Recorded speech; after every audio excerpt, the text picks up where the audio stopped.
Sorry, Naruto. Time to finish you.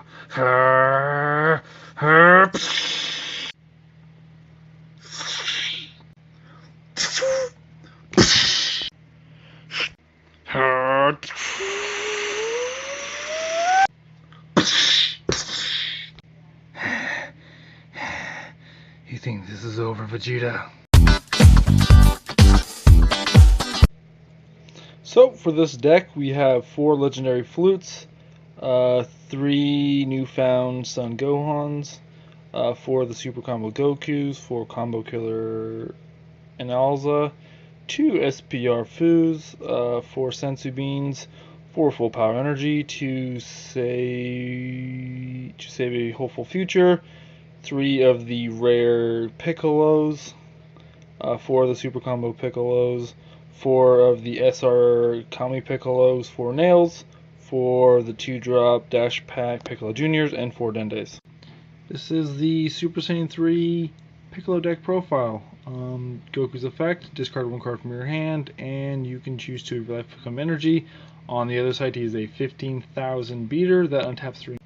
To start off the Namekian engine, we play 4 of the Dendes, because Dende is really strong, allows us to get our super combos, and looks at the top 3 cards and adds 1 Namekian to your hand, which is pretty helpful.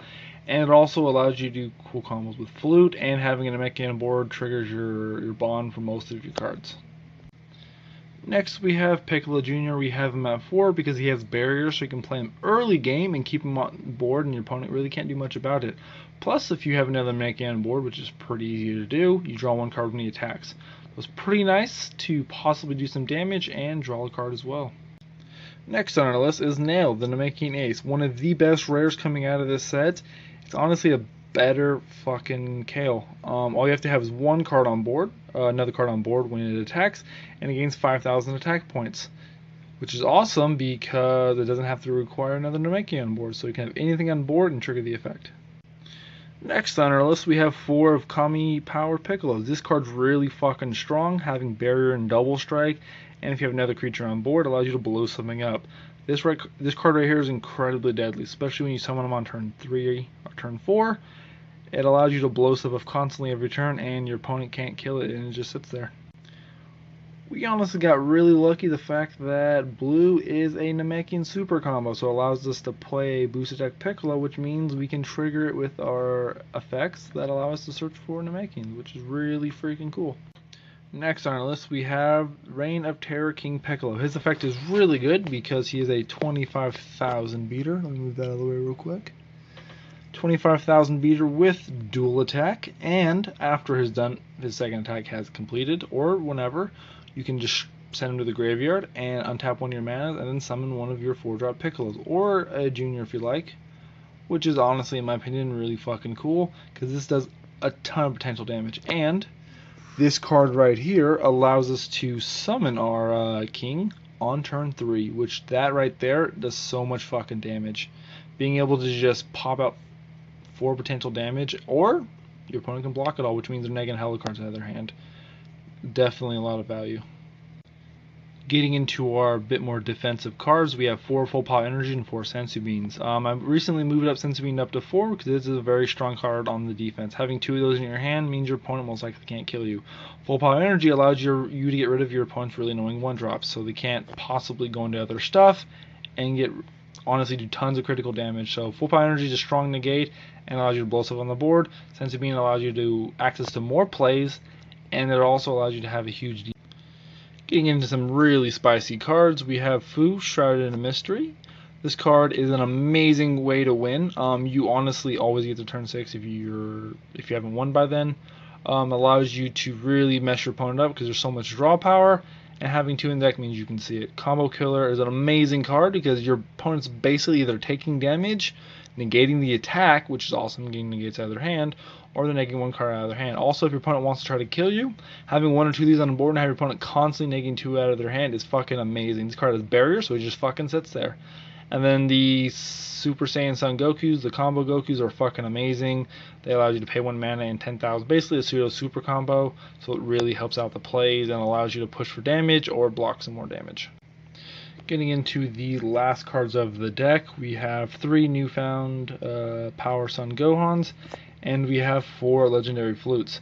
I play at 3 and 4 because I only realistically need 3 of them. The deck has so much draw power, and I usually try to mulligan for 1. The deck doesn't have the most unawakening power, but the deck is really easy to awaken. If you really feel like, hey, I really need this, I really need that, you can always bump up Sun Gohan to 4. It's not a hard card to bump up. And drop down a Legendary Flute if you want to. I love Legendary Flute at 4 because it allows you to swing with a Demon Jr., Piccolo Jr., or maybe your Nail, attack, draw a card, then flute it back to your hand. Or you can awaken on turn 1 by playing Sun Gohan, swinging in, take the damage, then you summon the flute, and that will allow you to basically awaken on turn 1, which you don't have to do, but you can if you want to, and you draw a shit ton of cards. So here going to the defensive cards, we have 2 Mafubas. If you want the Rage and Awakening Gohan, you can. I like Mafuba because it gets rid of really big targets and it's only 2 mana, and the fact that you untap 3 is really awesome. Usually if you're playing Mafuba, I keep an extra mana untapped and then in my turn so that I have 4 mana untapped. With the Senzu Beans, it really doesn't matter. You have 3 fully trained Sun Gohans. I like this card a lot. It used to be main board up until literally today. I like the card a lot. It's just that the combo killers are a lot better in the over sideboard. And so the fact that you can play 4 mana for 20 double striker 20 and you get a 20k blocker is really nice. I did actually have the 3-drop Piccolo, the one that destroys your opponent's hand, in the main board. Then I went to sideboard and then kind of took it out. I do like the card a lot. It does have potential, and yes, if it does get removed, your opponent has to burn removal for it, which is honestly not a big deal because it basically did its job anyways. Made your opponent use cards against it, which isn't bad. But I decided I didn't really necessarily need it, and so these are the defensive cards of the sideboard. So there is only one Furthering Destruction Champa, which I guess it could be another one. I only really need one. I don't often side it in. I used to have 2 main board, but eventually one went to sideboard because I don't necessarily always need it with all the double strikers, but it's always good. A newfound Power Sun Gohan's really good in case you need another one, but you can always drop that off for another Champa. And then 2 the Desperate Onslaught Bardox. Honestly, this deck doesn't have much trouble against apes. I'm not gonna lie to you. I usually blow right through fucking apes because you have so many big guys, you're getting so much advantage. And yes, they have dudes that can block, but honestly, their blockers only go so far. You can lose some games if your mana does get really bad. Honestly, I think this is one of the best Namekian decks. If you get mana fucked, one thing about this deck is, honestly, I've always lost. It happened on Sunday, and it happened today, where I got a red and a black, or basically 2 colors I didn't even need in the deck. And so it happens. If it does happens, it happens. It's whatever. But I ended up losing game 3, and I lost my game 2 today, or whatever. But it happens. Not mad about it. Part of the deck is one of the reasons why I don't super like Super Saiyan 3, but, you know, it is what it is. Here's the rest of the sideboard: 2 Time Control Kronas and 1 Scientist Fu.